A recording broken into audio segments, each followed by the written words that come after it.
आज हम लोग करने वाले हैं प्रोग्रामिंग इन सी को स्टार्ट। ये बेसिकली यूनिट 1 से हम स्टार्ट कर रहे हैं, यूनिट 1 से।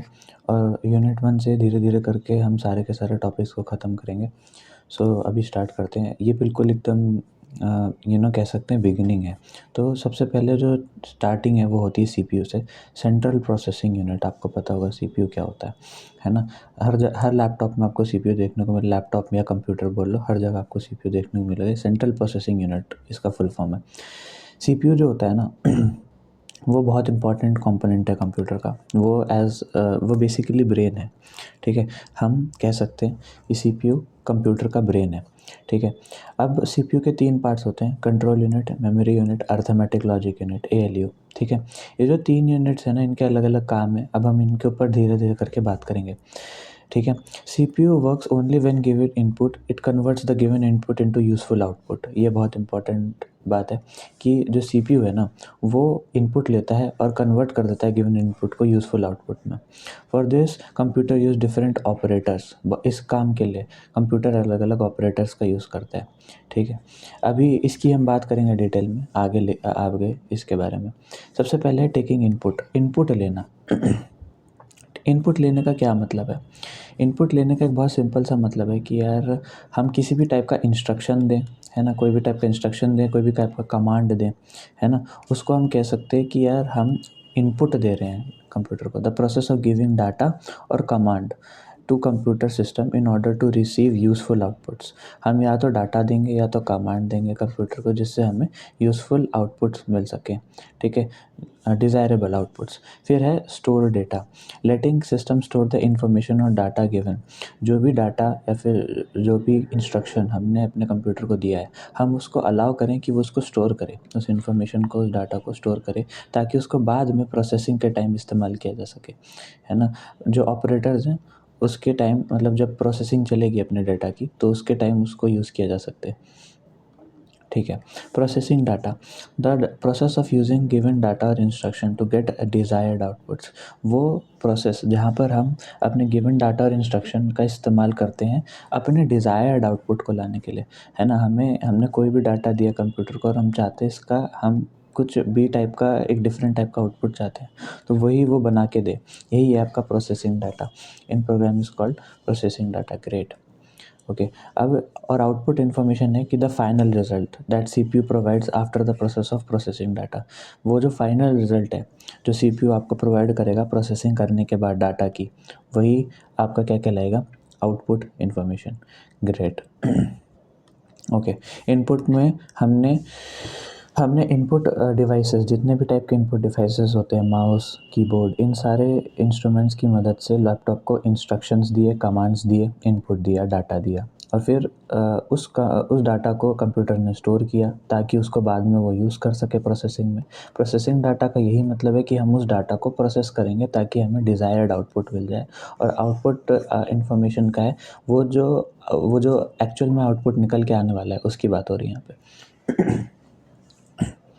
अब आ जाते हैं वर्क फ्लो पे। वर्क फ्लो क्या होता है?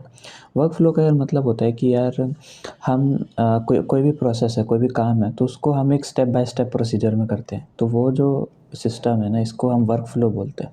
एक स्टेप फॉलो किया, फिर दूसरा, फिर तीसरा, यही आपका वर्क फ्लो कहलाता है, ठीक है। द डायरेक्शन ऑफ वर्किंग, किस डायरेक्शन में, एक पहला स्टेप ये करेंगे, है ना, ये आपको पता होगा, पहला स्टेप हम ये करेंगे, फिर दूसरा ये, फिर तीसरा ये, इसको वर्क फ्लो बोलेंगे। सेंट्रल प्रोसेसिंग यूनिट के जो एलिमेंट्स थे उनके बारे में हम डिटेल में बात कर लेते हैं। सबसे पहले था एएलयू, अरिथमेटिक लॉजिक यूनिट। ये एनालिटिकल वर्क परफॉर्म करता है ना। जितना भी टाइप का एनालिटिकल वर्क आपको लैपटॉप में देखने को मिलता है, लैपटॉप या कंप्यूटर में, एडिशन, सब्सट्रैक्शन, मल्टीप्लिकेशन, डिवीजन, ये बहुत ही बेसिक मैथमेटिकल ऑपरेशंस हैं जो होते हैं। इससे भी एडवांस होते हैं, है ना। वो सारे जितने भी टाइप के है ना एनालिटिकल वर्क होगा, वो सब ये करेगा। सारा टाइप का एनालिटिकल वर्क, मैथमेटिक्स से रिलेटेड वर्क, है ना, स्टैटिस्टिक्स, है ना, मैट्रिसेस, ये सब, मतलब जो भी अपना एनालिटिकल वर्क चलेगा वो सब इस यूनिट में चलेगा। All happens in this part, okay. अब हमारा जो रैम है ना, हम हमारा इनपुट बेसिकली रैम में जाता है और रैम इसको एएलयू में भेजता है, एएलयू से फिर से आपको रैम में आउटपुट मिलता है, ठीक है। फिर आ जाते हैं कंट्रोल यूनिट पे। This part of CPU understand instruction then perform its execution. ये पार्ट क्या है, ये कंट्रोल करता है कि यार पहले डाटा किसके पास जाएगा। 3 पार्ट्स हैं, तो 3 पार्ट्स में से वो डाटा पहले किसके पास जाएगा, पहले किस चीज़ की प्रोसेसिंग चलेगी। Basically this is the decision making part, है ना। ये अंडरस्टैंड करता है इंस्ट्रक्शन को और फिर उसका एग्जीक्यूशन परफॉर्म करता है कि कंट्रोल करता है बेसिकली कि यार डाटा पहले कहाँ जाएगा, उसकी प्रोसेसिंग क्या होगी, फिर उसके बाद कहाँ जाएगा, फिर उसके बाद कहाँ जाएगा, ताकि हमें डिज़ायर्ड आउटपुट मिल सके। ये कंट्रोल करता है बेसिकली, कंट्रोलिंग यूनिट है। Memory unit, input data is stored over here. जो भी इनपुट में डाटा दिया था वो यहाँ पर स्टोर हो जाएगा एंड यूज्ड फॉर प्रोसेसिंग। इसका आप आगे यूज़ करोगे प्रोसेस करने के लिए, ठीक है। वही वाला काम है यहाँ पे। यहाँ पर एक बाइट जो है वो 8 बिट्स के बराबर है। ग्रेट। मेमोरी की जो यूनिट है वो बाइट ही है। अब है output unit. This part serves the created output. जो भी आउटपुट अपने सिस्टम ने क्रिएट करके दिया, ठीक है, उसको सही तरीके से रिप्रेजेंटेट करके सजा करके आपको देगा स्क्रीन के ऊपर, ठीक है, इन स्ट्रक्चर्ड मैनर, है ना, स्ट्रक्चर्ड मैनर। ऐसे ही नहीं कि कुछ भी वो जो आउटपुट निकला उसको एज इट इज़ दे देंगे, एकदम उसको एक स्ट्रक्चर मैनर में बना के देगा which is representable to the user, जिसको आप यूज़र को दिखा सको। इनपुट दिया, सीपीयू के इन एलिमेंट्स के थ्रू होते हुए वो गया, ठीक है। एनालिटिकल वर्क यहाँ परफॉर्म हुआ, मेमोरी सारी की सारी यहाँ स्टोर हुई ताकि उसको बाद में प्रोसेस किया जा सके। कंट्रोल यूनिट ये बताता है कि पहले डाटा कहाँ जाएगा, फिर उसके बाद उसके साथ क्या होगा, एंड में आपका आउटपुट निकल के आएगा। तो ये बहुत ही ज़्यादा बेसिक हमने समझ लिया कि यार लैपटॉप या फिर कंप्यूटर, कोई भी मशीन जो है एडवांस मशीन, वो काम कैसे कर रही है ना। ओके, तो इस लेक्चर में यही था, एक बेसिक सा लेक्चर था, इन्फॉर्मेटिव लेक्चर। अब नेक्स्ट लेक्चर में हम इसके आगे की बात करेंगे। Okay, thank you.